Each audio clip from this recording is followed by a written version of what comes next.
So we're going to start. All right. Well, at least we all have an idea of who's on with us. And I want to thank you all for joining us. I'm Betty Wong. I'm the founder of Stage2Startups.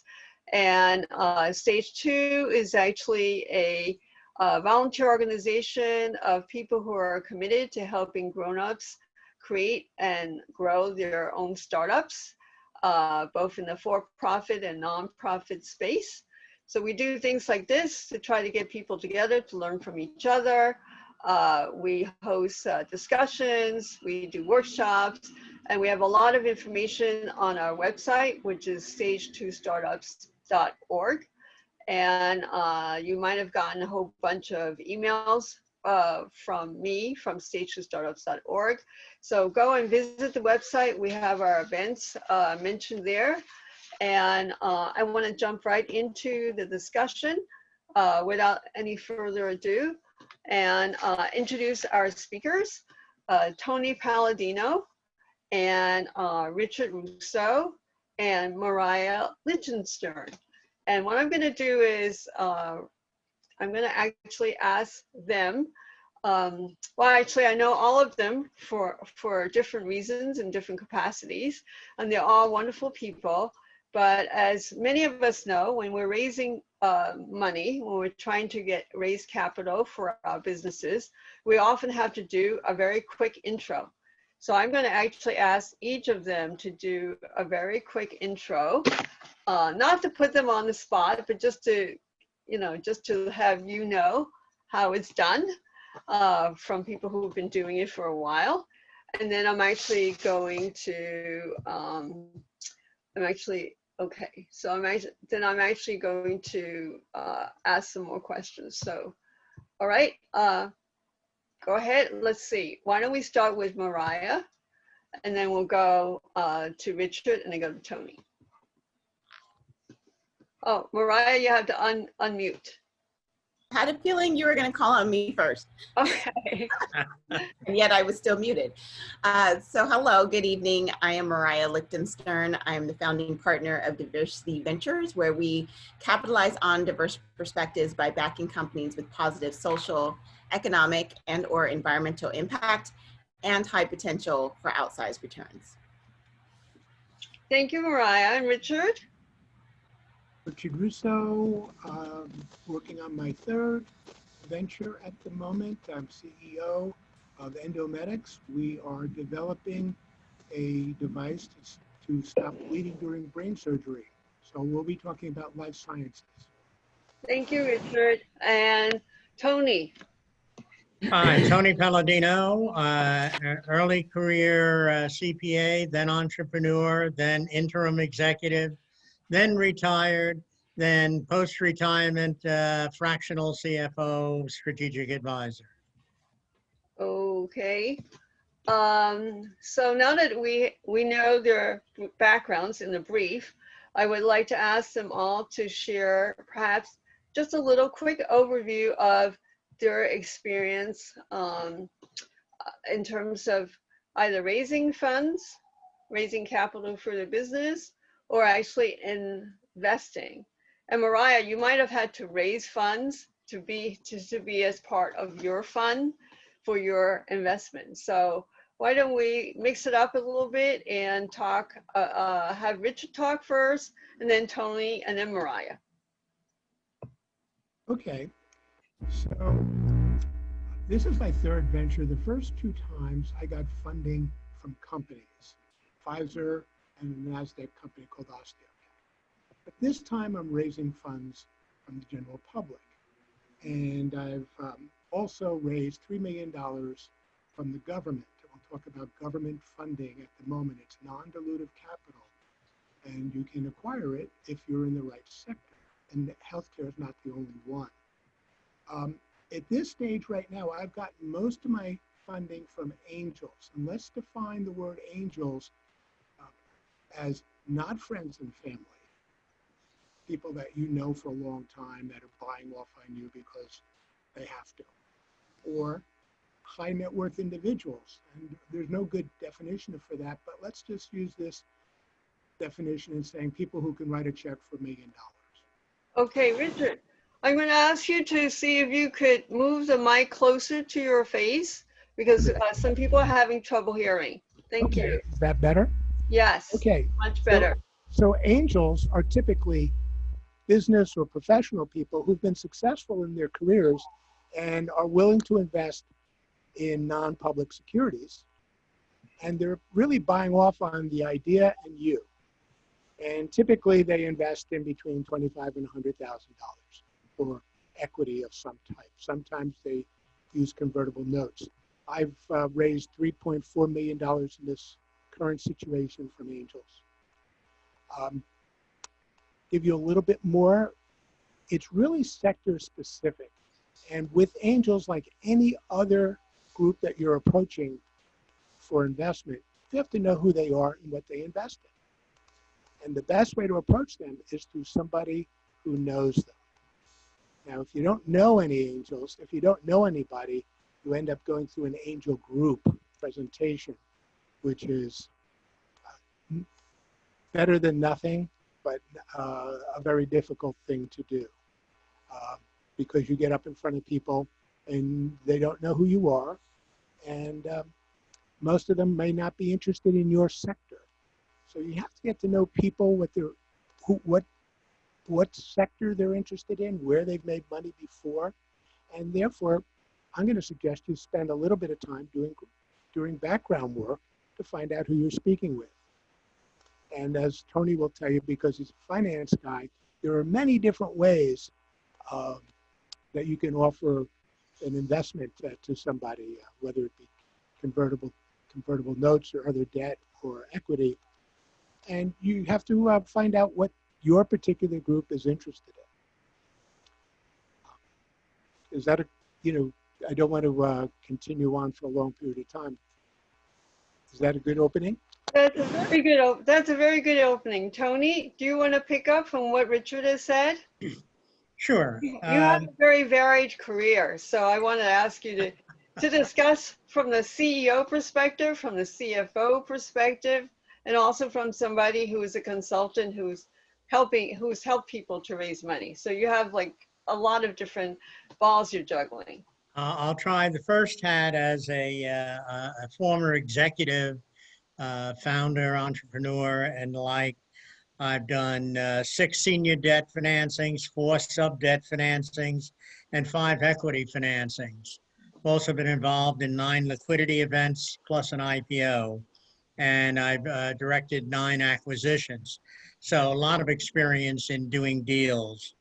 As an advisor in the last couple of years, I've worked on a $25 million exit, $3.5 million hedge fund raise, $1.5 million venture debt loan, $1.4 million PPP loan, a $2 million startup equity funding that just closed a couple of months ago, even in this environment, and $150,000 angel investment.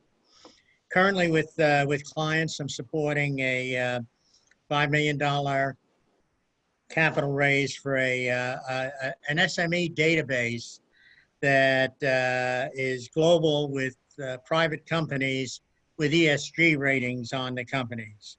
Also working on a $500,000 raise for a streaming video on demand platform focused on independent film and independent music artists, and a $2 million raise for real estate photography marketplace. So in all of those cases, I do not act as an investment banker.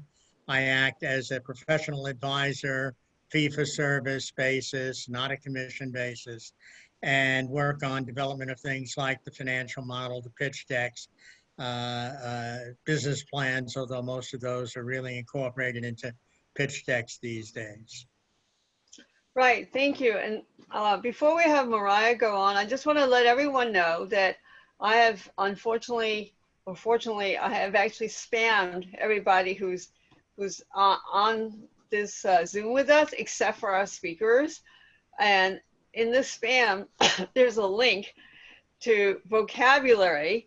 So if you hear a term, and Richard and Tony, and I'm sure Mariah will be mentioning a lot of financial terms that are very common in the raise. You can actually later on refer to the term because we actually put together a vocabulary crib sheet. And so I want our speakers to be unconstricted in terms of their sharing of their information. And for everyone else later on, if you're not familiar, to go and just look at the crib sheet when we send you the video. Okay, go ahead, Mariah.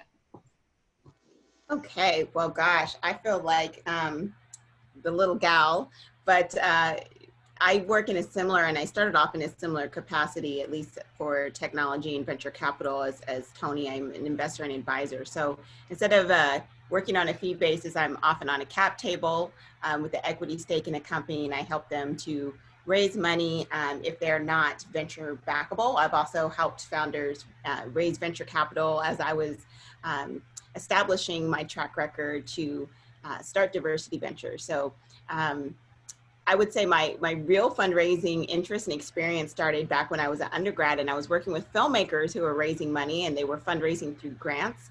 And interestingly enough, most of the money that came in, actually they were raising money under a fiscal sponsor umbrella. So we were a nonprofit organization at the Film Arts Foundation in San Francisco, and they would write these proposals that are very much business plans.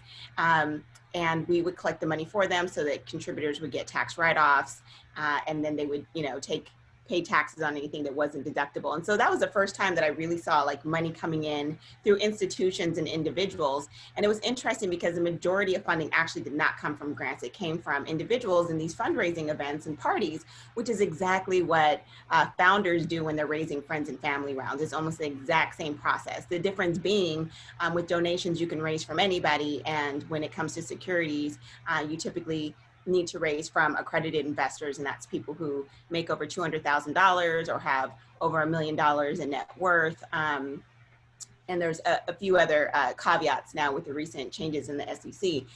But when I went to grad school for motion picture producing, in my second year, I became FINRA licensed, which is it's a designation that allows you to advise people on their finances, and investment bankers are FINRA licenses. There's different types and many different licenses. But during that time, I started reading the securities laws and regulations and learned how exclusive they were and how difficult it was for anyone who's not from a money background to raise capital. No matter how hard you work or what system networks of privilege that you get into, if you don't have a rich uncle or cousin or whatever, and especially back then before the Jobs Act, it made it extremely difficult, almost prohibitive to raise capital. And I also realized a lot of the filmmakers that were pitching me as a producer were raising money illegally. And that helped inform my journey when I re-entered in the tech industry, because I went to grad school coming out of UC Berkeley, which was in the middle of the dot-com boom and bust and Napster era. And I said, oh, this is gonna happen in the film industry and I wanna be at the forefront.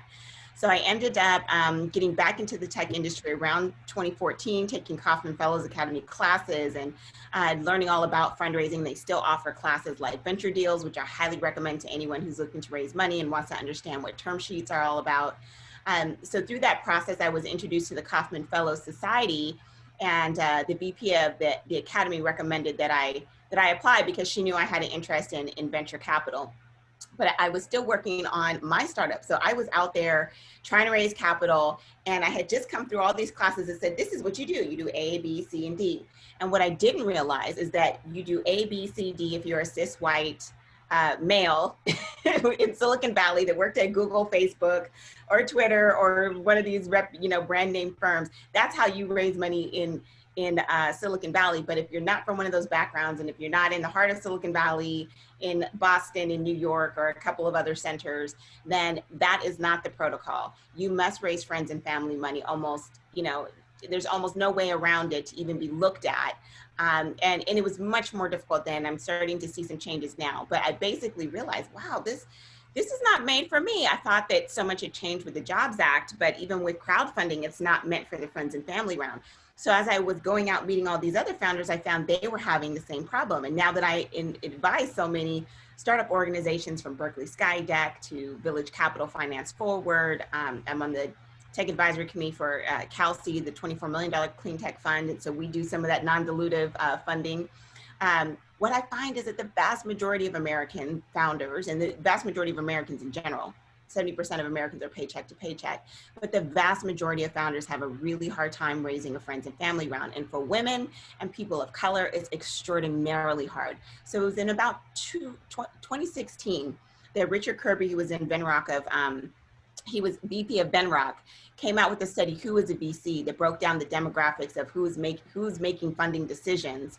And at the same time, Catherine Finney came out with Project Diane, which was the first study that released the data on how many Black women had raised venture capital. And up to that time, in entirety, there were 13 Black women who had raised over $1 million in venture capital. And they found that the average Black woman who was successful in raising investment funds had raised $36,000 compared to something, I think it was around $2 million for her white male unsuccessful counterpart.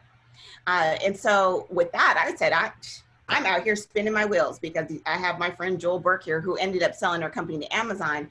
3 years, I talked to her institutional investor, first institutional investor. 3 years they tracked her. She was winning pitch competitions, including TechCrunch, and was not getting funding. And so, you know, that's kind of the lens that I came into Diversity Ventures with. It was really supposed to be a part of a longer term plan in my career. But I realized, you know, as hard as it is raising venture capital, I'm in a better position to raise from LPs than I actually am from VCs. And so that journey began in 2017. And I'll tell you this, one thing that most founders don't know is that, or I guess they just don't think about it. But what they should know if they want to be strategic about fundraising is that venture capitalists are entrepreneurs too, and we raise money from LPs, and we have a fiduciary duty to those LPs or limited partners in our funds, that we put their returns at the forefront of our decision. And so we're almost always raising capital. That's literally our job. We raise and deploy capital, and our job is to get a return on that capital, return a multiple on the funds that we invest out of. And so that's my work and my journey and what I do day to day. And it's wonderful to meet founders that are having like amazing impact in the world. But my day job also includes keeping a mindful eye on what is going to get a return for investors. Thank you.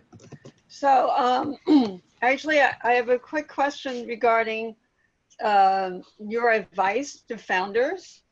And this applies to everybody because you all have been founders. What can you tell your incoming founders in terms of top line advice about what they should do to prepare to pitch? And so Tony, and then Richard, and then Mariah, and then we'll flip it around again. Sure. I think that the most important advice I give founders is that it's really the CEO that has to be leading the pitch, leading the financing effort, because investors want to hear from the CEO what their vision is for the company, what their strategy is for the company, and they want to be able to measure the passion that that person has for the enterprise. And those three things have to come through in the pitch. Richard? Well, I agree with that. It's been often said that the Closer to the mic, Richard. investors are betting on the CEO and not the investment idea. Now, one of the things that Tony could have added, and I think he would have said, as a CEO or as a founder, you've had experience in which you've been successful. And when you're preparing to tell people about why you can do this venture, they need to see some type of track record. Now, you can find it in your background. You just have to think about it and pull it out and make it concrete to people. Right now, I'm in a little easier position because I've done 2 ventures and they've been acquired by companies that people know, Smith & Nephew and Medtronic. So therefore they say, oh, this is a guy that's done it before. But it's the same thing if you haven't had that experience.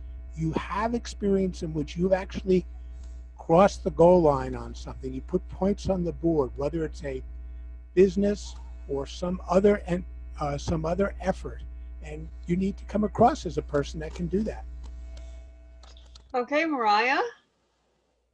Yeah, and so what both Tony and Richard said, I think is so key. What I would advise founders to do early on is start building relationships. If I could go back to like my college age self, I'm an introvert, believe it or not. I'm an INFJ. And so I'm perfectly fine just head down working, not talking to anybody or being a social butterfly. Now people think I am a social butterfly and I love people. But you know, it just wasn't my instinct to go out and start meeting all these people for the purposes of raising money. That wasn't the lens I had. And that shouldn't be the lens that you have in building relationships. But if you know that you're going to need to raise capital, if even when you've raised or are raising a friends and family round, you can start meeting venture capitalists that may not be ready to invest at that point. But a lot of times we say, Mark Suster, one of my role models, says he invests in lines, not dots. Right. And so especially at the very, very early stage, you know, when a founder hasn't been vetted, you don't know how they're going to deal with the vicissitudes of entrepreneurship. You want to see their persistence or resilience, how they respond to challenges, that they're going to never give up, you know, because you're going to be married to them, figuratively speaking, for the life of your fund, or until they exit, right? And you're going to be there taking the calls in the middle of the night, and you don't want to deal with unnecessary drama, and you want to bet on the jockey. You want to bet on the one that's going to put in the effort to help you return the fund to your investors, right? And so start building those relationships early. That would be the main thing. And then there's all kinds of, you know, ways to be prepared when you actually do pitch, and that's like honing your message and making sure that you're conveying and communicating it right. And all of that really does develop over a process of time, and as you build out these relationships, and then you get a sense of confidence, and the confidence really is contagious. So those are the pieces of advice that I would add on. Great, thank you. So Richard, I see you nodding your head, so I'm going to ask, do you have a point to add? Yes, you know, very well said, both guys. You know, when you're building relationships and you're getting to know people, don't just think about investors. In my field, life sciences, there are trade shows. They're called things like the American Academy of Orthopedic Surgeons, but 2/3 of the people at those places are business people selling things. And if in your sector, whatever that sector is, there are similar events going on.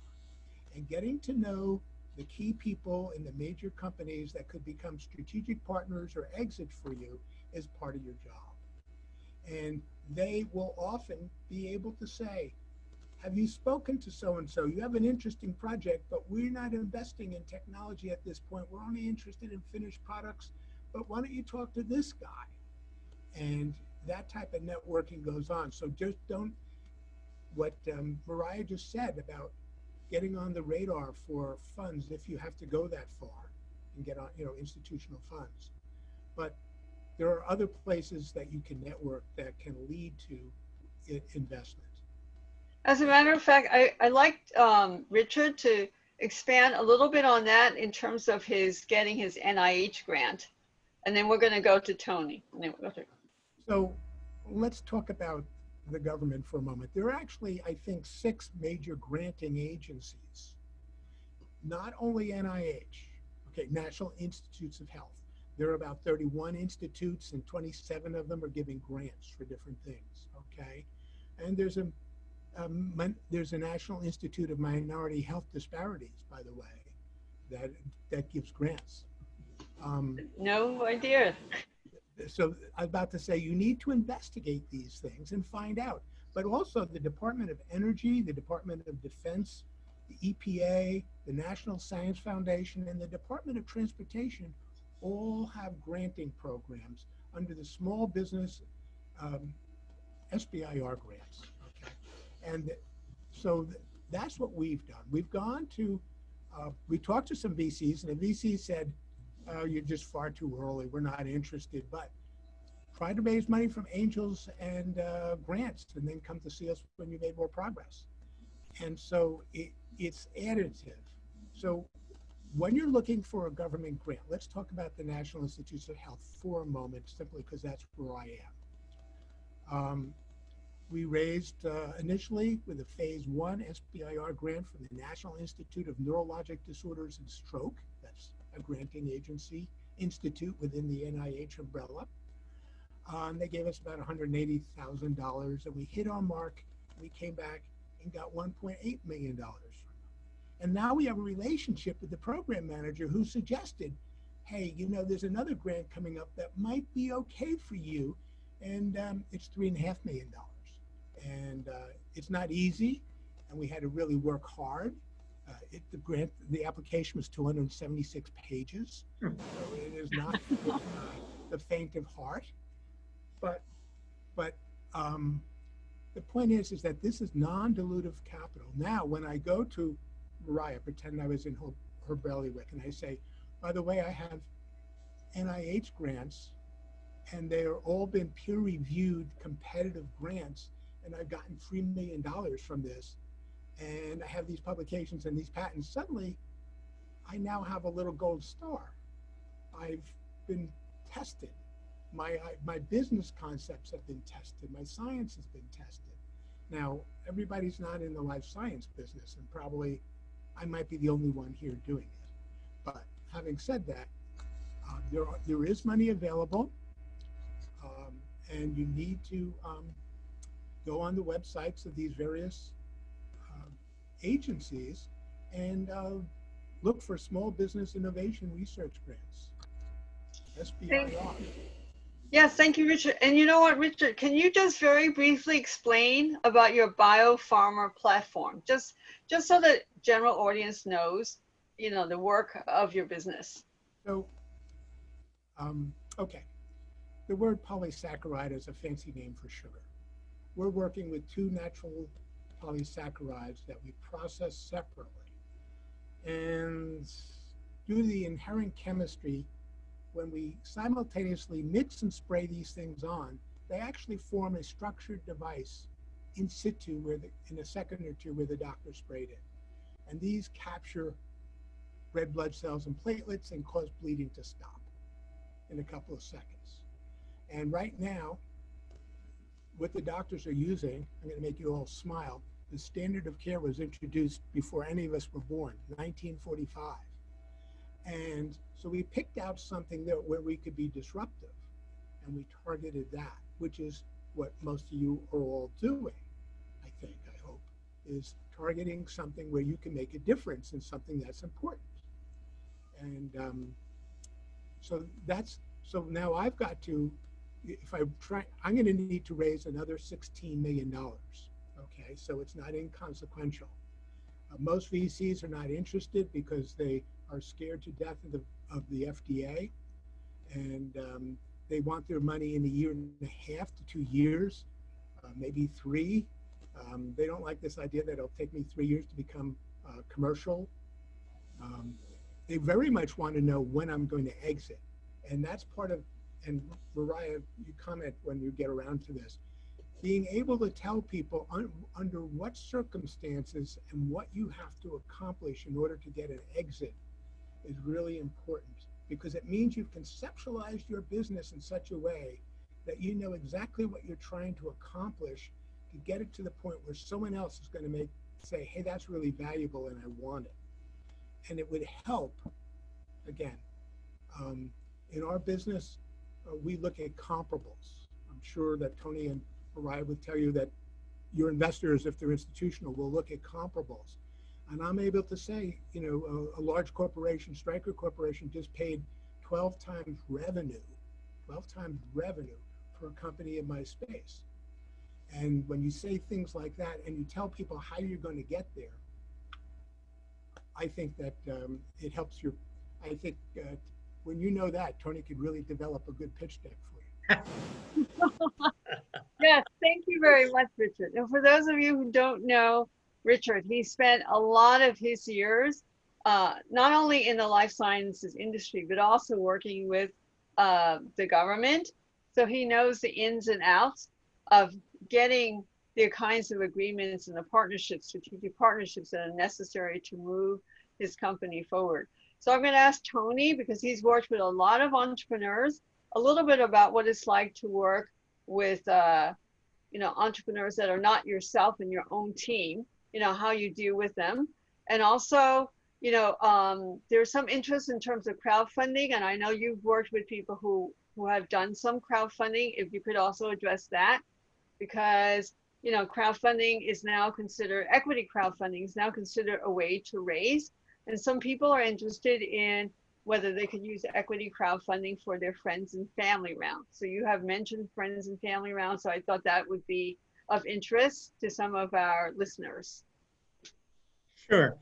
So let's step back for a moment and take a look at the business funding landscape.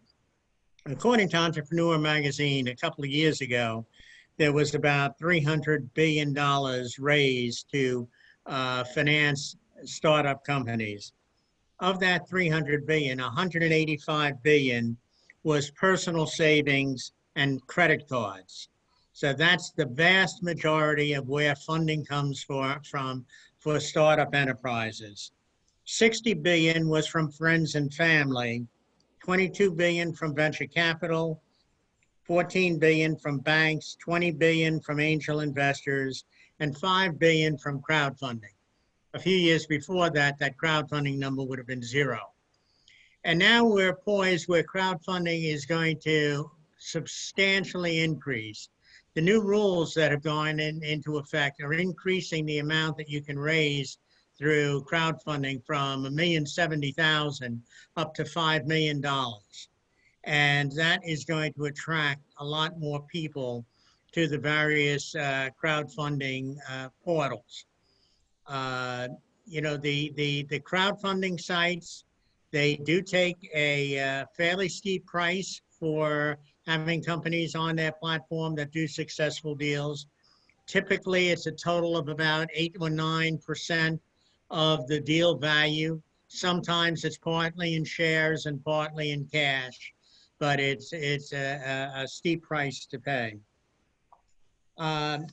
Most of the companies that I work with and see will not get institutional money. Okay, so that the venture capital community invests in 0.2% of the startup. So the odds are against it. So how do I advise them? What do I advise them that they have to do? And I'm working on a name for this, maybe a better name, but it's really a bubble up strategy that I advise companies like that to follow. That is, they have to get to the attention of potential investors. And the way it's going to happen is either through an introduction, if they have an attorney or an accountant that has a relationship that can make an introduction, or failing that, they have to be involved in pitch sessions. They have to attend meetings, whether it's a meetup events or Eventbrite, alumni associations. They've got to get angel introductions. They've got to somehow come to the attention of the investors. If they can come to the attention of the investors and they're doing something interesting, they'll get that opportunity for the first meeting. And so that's the suggestion that in terms of approach that I have for most of my clients. So Mariah, so you have to unmute yourself again. When we had our intro discussion, one of the areas where we said, because you focus on underrepresented founders, one of the areas that we had discussed was the fact that older founders are also underrepresented, because in the VC community, especially out in Silicon Valley, there are a lot of younger founders. So do you have any thoughts about, what an older founder might do that might be different from a younger founder? Well, what I can say, and I'll put this link to the project for those of you, I got some DMs there. So there's a link to the project that I mentioned working on earlier that does deal specifically with underrepresented founders, but I deal with all kinds of founders, and we like to say at DiversityVentures, diversity includes you. And so we define diversity in the Oxford Dictionary way, which is not exclusive of any groups. But, you know, it's interesting because I have an affiliation with the Founder Institute, and we've done some research around the age of founders. And we found that the most successful founders are actually older, and that they've had some domain expertise, some experience with management. They also have more robust networks. They may have more savings than your typical, you know, college student. So while there are some benefits in investing in people who are young, they may be a bit more gullible and less likely to negotiate. They may be more willing to work, you know, 120 hours a week. They may be willing to eat ramen. They may, you know, fail and start multiple companies. And so these are all reasons why, you know, VCs may want to start early and, you know, investing with young people and continue investing with them. Because again, how many people do you really want to be married to, right? But when it comes down to business success, there's study after study that keeps coming out and saying that older entrepreneurs are actually the most successful. And, you know, there's all kind of reasons. I think probably the number one concern is, you know, health or longevity, but that certainly doesn't bear out in the data in terms of who is and is not successful. And I would argue, I mean, you look at our president, for example, or the elect or sitting, you know, when you look at our Congress, you know, you have very mature individuals who are often traveling and are very vigorous. And so, you know, I think we'd be mistaken to underestimate the resilience of older entrepreneurs. So, you know, all the data that I have seen has pointed to older entrepreneurs being more successful. But, you know, bias exists, just like, you know, founders of color. You know, the Kauffman Fellows research has shown that diverse founding and executive teams outperform their homogenous counterparts on realized exits, but yet and still they get a very, very small percentage of VC. And so, you know, I like to give this analogy from when I was in grad school for motion picture producing. We did this study that found that the most profitable films were family films. Those are the films that make the most money. But the films that get made most are R-rated films. And why is that? It's because the people who make decisions about who gets funded tend to be men, and they want to invest in R-rated films. And the fact of the matter is they're going to make money anyway, and they're really not in it to optimize outputs. And it's the same with venture capitalists. They're going to make money. If they return a 3, 4, 5x on their fund, they're happy. Even if they could return a 10x, investing in people maybe they feel uncomfortable investing in or don't know how to really get along with. So I would say, you know, whether it's age, ethnicity, gender, you know, sexual orientation, veteran status, parental status, the more that you can include diverse people on your really early foundational team, the better you're going to be positioned, because things are starting to change. And, you know, one of the things I say to people who are all about investing in these young folks exclusively is that you're really, really missing out on a lot of wisdom, knowledge, and experience that can come from having older people that can help balance. I mean, we're all here on Zoom, right? I mean, we've obviously adapted to technology. And so, you know, we'd be flawed in our reasoning to think that older people can adapt to technology and they can learn it from younger people who are maybe more native. But conversely, younger people oftentimes struggle not having the EQ that comes with life experience. So I would just say that regardless of what the proclivities may be in terms of where investment dollars go, the best bets have been shown to be in older entrepreneurs. Thank you. So I think what we're gonna do now is open up the session to questions. And you know, I forgot to tell you, but okay.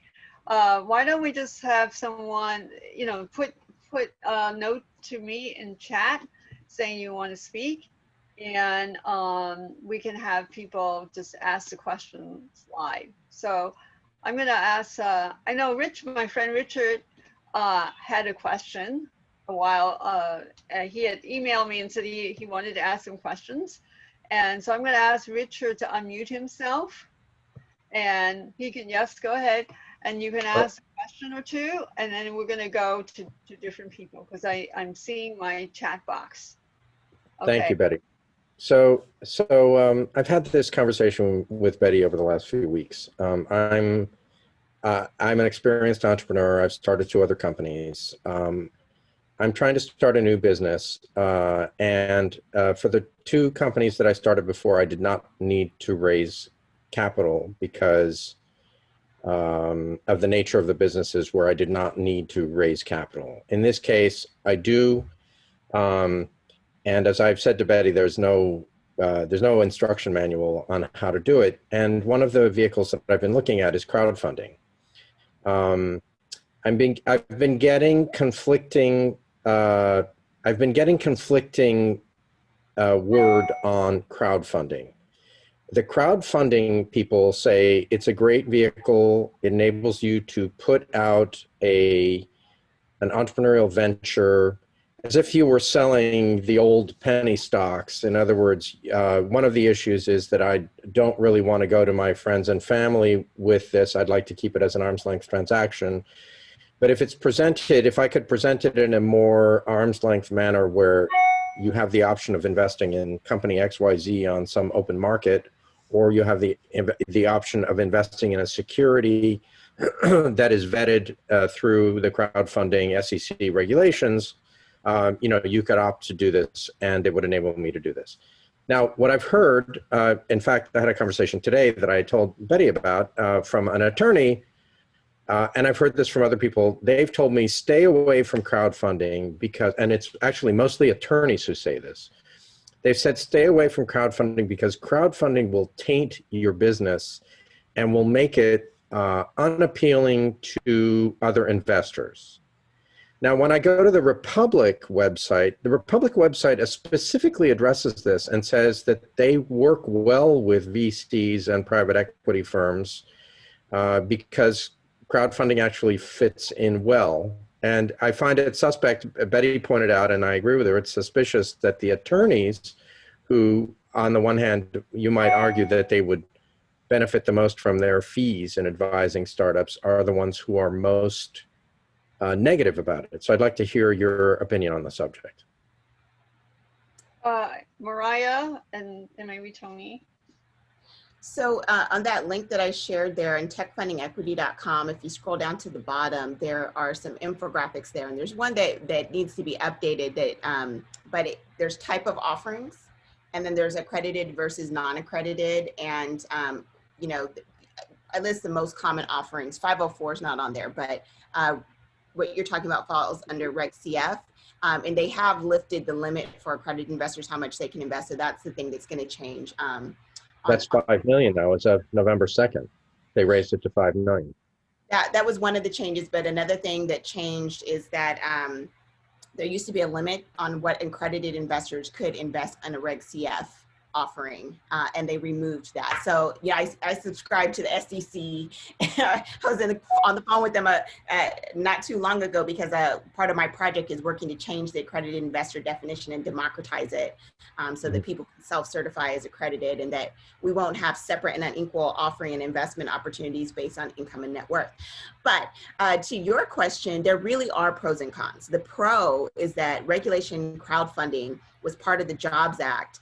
And what really opened up about that, I mentioned my experience when I was getting FINRA license, is that it allowed you to raise outside of your personal network or your friends and family, right?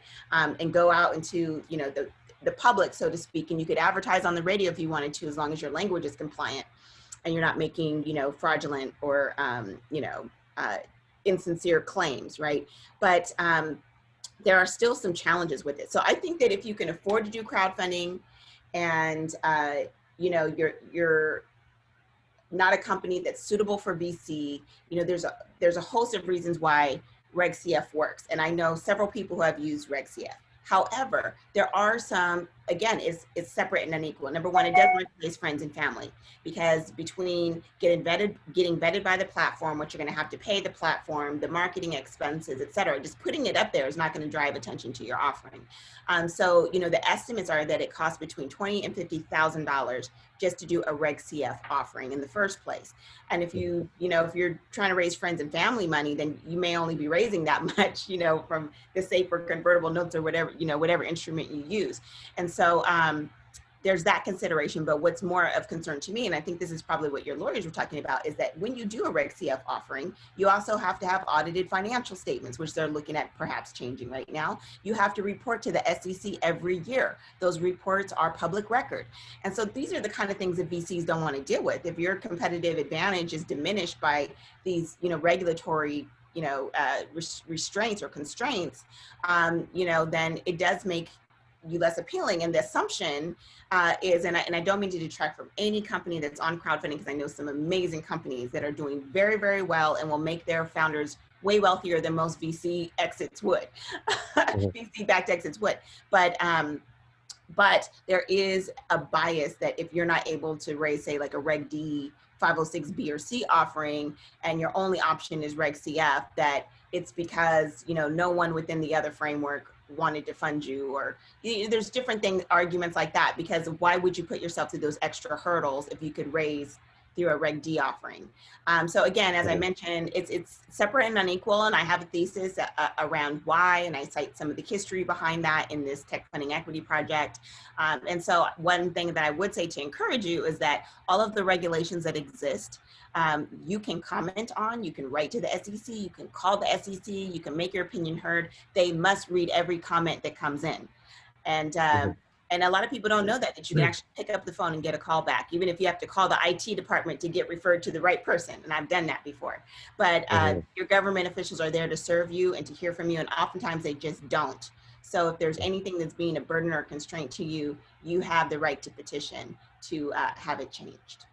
Thank you, Mariah. So I'm going to ask Tony to be brief on if he has any comments about crowdfunding, because I know he's worked with a couple of companies on crowdfunding. And then we have another question from. Sure, I'll be very brief because I'm conflicted. I have a client that is launching a crowdfunding platform, and so naturally I'm enthusiastic about the crowdfunding opportunity. Okay. Victoria, do you want to unmute yourself and ask your question?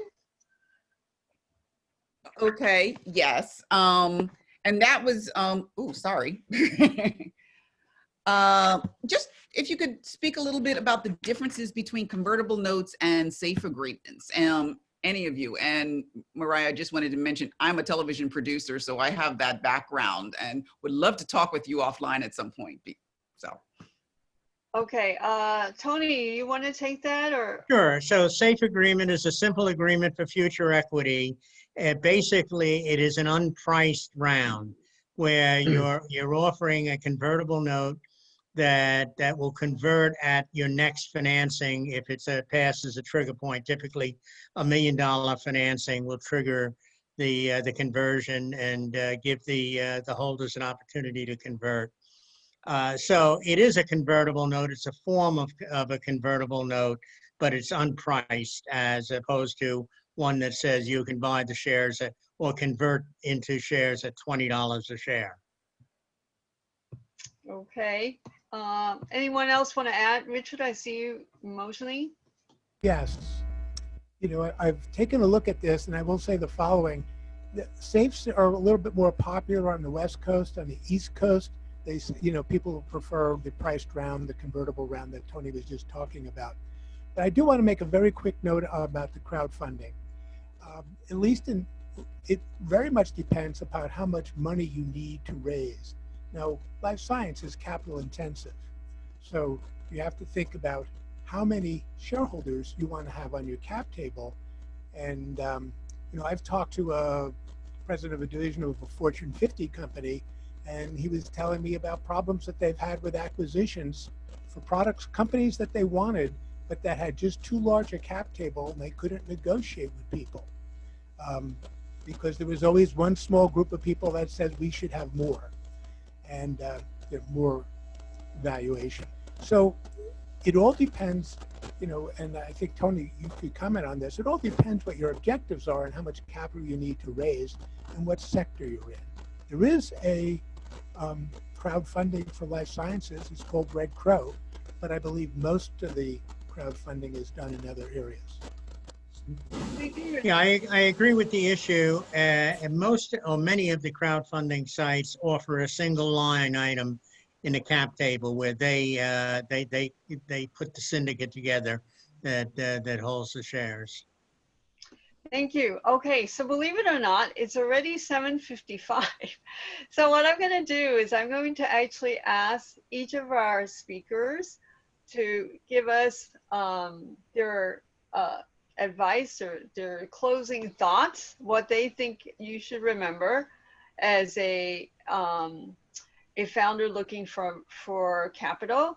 And I just want to mention that we have a range of people who are on this Zoom, including people who have had multiple experience before, and people who are new to raising capital and finding investors. So maybe one thought: what should a founder be thinking? And then your second thought would be: where do you go to find your first investor besides yourself? And I know all of our founders who are panelists have all done some amount of self-funding. So let's go with Tony, Richard, and Mariah. Mm-hmm. Okay, so the major thought that I'd like to leave you with is that you have to be realistic about what you're attempting to do and set a realistic timetable and expectations, because it's a long process to raise any amount of capital, and it's tough work. It's hard work to do it. Where to go? Where I've seen my clients have the most success is with people that they've known for some time. That is that to try and find and introduce someone who has no contact with you, no contact with the business, is a very hard sell. That doesn't mean you can't do it, but it's a hard sell. Much easier if you have a relationship with someone. Mariah mentioned the building relationships early, and I absolutely agree. So that's where I would start looking, is in your own Rolodex. Okay, Richard, your thoughts? And you talked also about relationships. Right. Picking up on what both of the panelists said, people are going to be betting on you. So you having a relationship with them, or they having a relationship with someone who knows you, is very key. Now, once you have a few, and this, to just build on that for a moment, once you have a few, even only 4 or 5 small investors, work with them to find other investors, because they have already bought off on you, and they are your most credible introducer, because they're saying, hey, I know Tony Palladino, I've known him for a number of years, and I've already made an investment in his company, and I think this is something you should look at. And that has worked for me strongly. So I'm just giving another wrinkle on this relationship thing. They're betting on you, and to the extent that you can find a way of introducing yourself in a credible way through somebody else that these other people know is very important. And Mariah? So just double clicking on that, and I put a link in the chat to an example of an advisor agreement. There's also a fast advisor agreement. So I would say the first place to go is your friends and family. And if you really truly believe in what you're doing, even if they're non-accredited, you could do a Reg D 506B offering, turn around a little bit later and do a 506C. But go to your friends and family, because if they're not accredited and you really believe in what you're doing, give them the opportunity to get on your cap table and build wealth. And they will be sad if you go and raise money from someone else and they didn't have the opportunity, and you get other people rich and you didn't give them the opportunity. So go there first. And if you don't feel right about raising from them, then you probably shouldn't feel right about raising from anybody else. And then again, activate your network. You can find advisors. Oftentimes there's provisions whereby they can help to break you in. They'll get to know you. They'll help vet you and introduce you to people that they know. And it's just like a sales process. If you've ever been trained in sales, you ask for the 3 referrals, right? And oftentimes, if you're amazing and passionate and they believe in what you're doing, they'll offer to make introductions to you. And there's a proper way to request them and do them. And I would go and do some research in learning how to do an appropriate intro request. Thank you. Okay, thank you to all 3 of our speakers. believe it or not, it's 7:59. So I don't want to keep you off from dinner. Although for Mariah, she's breaking into her workday to join us from the West Coast. And I want to thank you all for a wonderful session, some great advice here. We're going to be doing a few things. We're going to try to get you this recording, but in the event for some reason we're double recording, that we don't get you the recording, we're going to send you notes. So we're going to be sending you notes, including all the great links that Mariah put into the chat room. We're going to also send you emails for all of our speakers. And I just wanted to say that I wish you all a wonderful and safe Thanksgiving holiday, whether you're traveling or not traveling. We're talking about the rain or not rain. I hope it doesn't rain because it makes me happier, if nothing else. And we want to thank you for spending your time with us. And we look forward to seeing you again in the future. And so be safe, be well. If you have any questions, you can email me at Betty at Stage2Startups. You'll be getting a zillion emails from us with the links, with the information, with the recording, with the Survey Monkey request for you to give us feedback. So please, if you have time, do give us the feedback too, and be safe. And thank you again to Mariah, to Richard, to Tony. They have so much information to share. I really appreciate your time, and I know our audience did too. Thank you, and Thank everyone you. be safe. Thank you, Betty. Thanks for having us. Bye. Take Thank care. you, Betty. Thank you.